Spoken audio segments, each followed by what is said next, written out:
Welcome to the Sharing Secrets channel, where you send us your secret stories for us to share. Please take a moment to like and subscribe, it really helps our channel grow.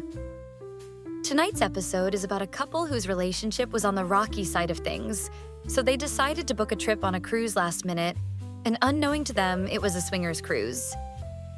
Let's say things got spicy, so grab your partner, grab your wines, dim the lights, and enjoy tonight's episode.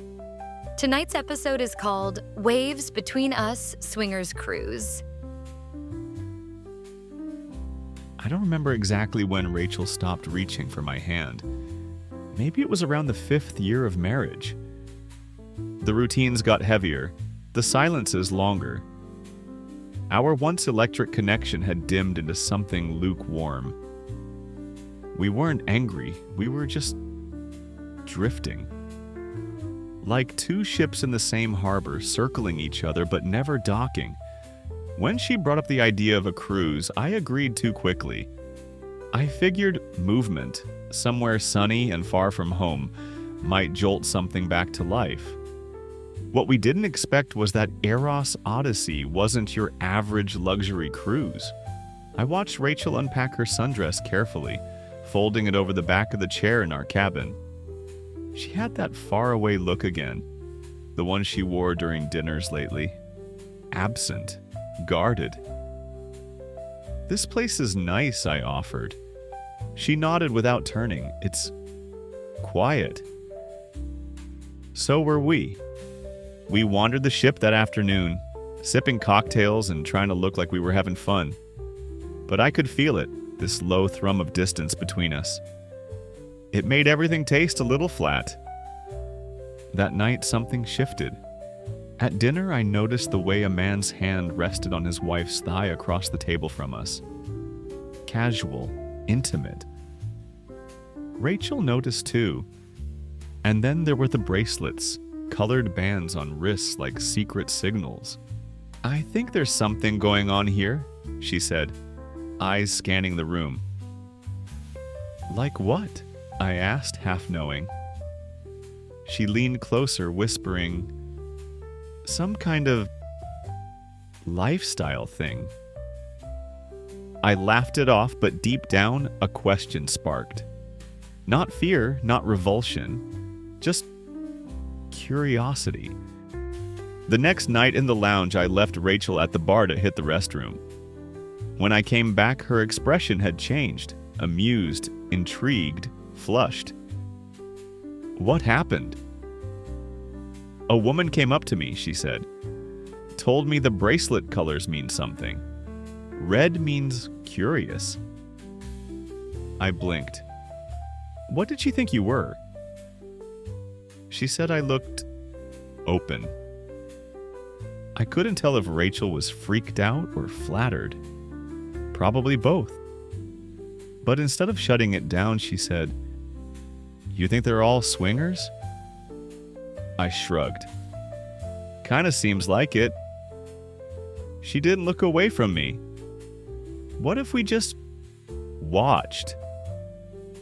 I felt something stir. Not just desire, but a sharp awareness. Like I was seeing her again for the first time in months. Rachel, the woman who used to tease me in bars and drag me into dark corners.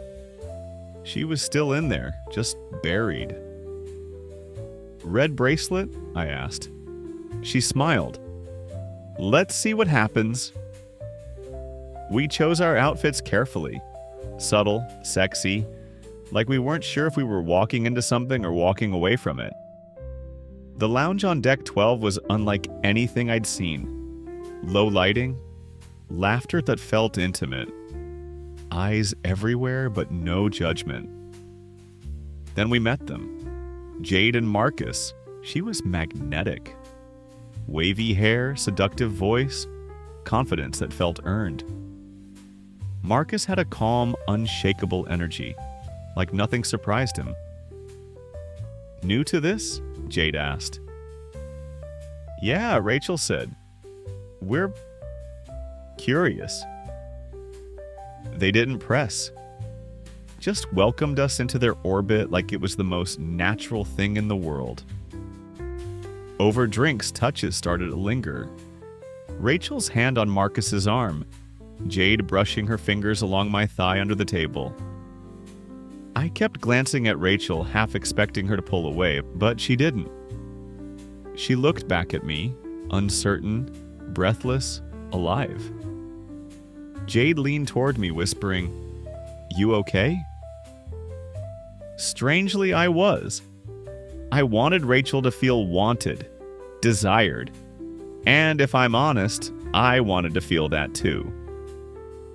We ended up in a private suite wrapped in red velvet and candlelight. I remember the way Marcus helped Rachel out of her heels, so respectful it made my throat tighten. I remember the way she looked at me right before she kissed him, a question in her eyes and me nodding without hesitation. I kissed Jade. Her lips were soft but assertive.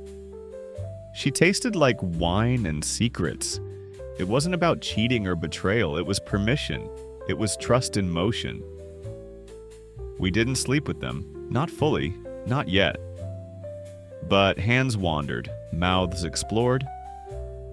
My wife moaning softly under another man's touch, while I was tangled with a stranger who felt startlingly familiar.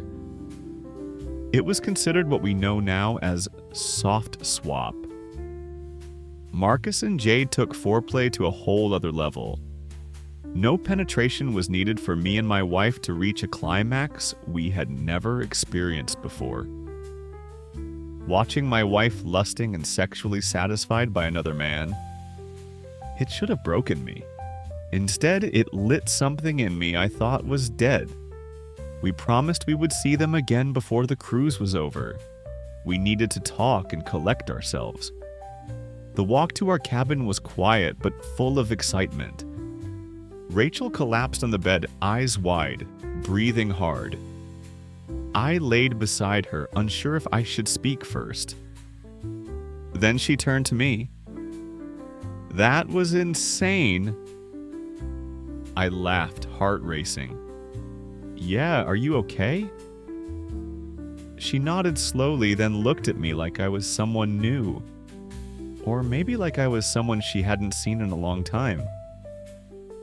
I forgot what it was like to feel wanted. I brushed her hair back. "I never stopped wanting you." She climbed over me and kissed me harder than she had in months.